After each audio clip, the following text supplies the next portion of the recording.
So the many worlds interpretation keeps saying that when you make a decision, the universe branches off. The universe doesn't branch off because of you. The universe doesn't give a fuck about you. That it's not reacting to you. You branch off.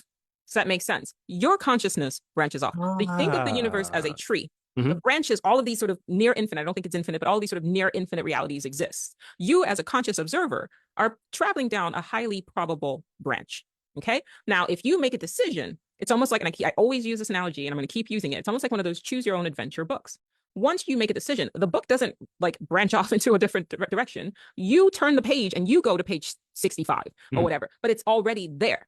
So it's your consciousness that gets transferred to this reality experience. It's your consciousness that actualizes a particular reality experience than the one that you were on, the one that was most probable. The idea that the universe kind of branches off based on something that you do, it doesn't make any sense. There's like over 100 billion human beings that have ever lived. So if I drink tea versus coffee today, the universe is going to branch off. No, all of these realities exist simultaneously as probabilities. And the show does do a good job of that, because when they're in the box, it has all of these doors. All of these doors already sort of exist in potentia. Yeah. You can imagine it as a tree. Imagine they're walking down the hall.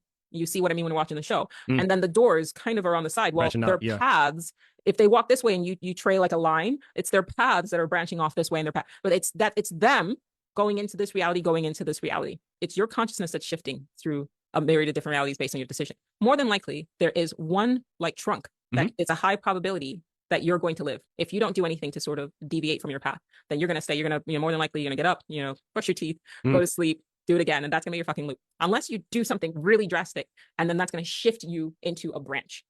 It's not the universe branching off. The branches are there.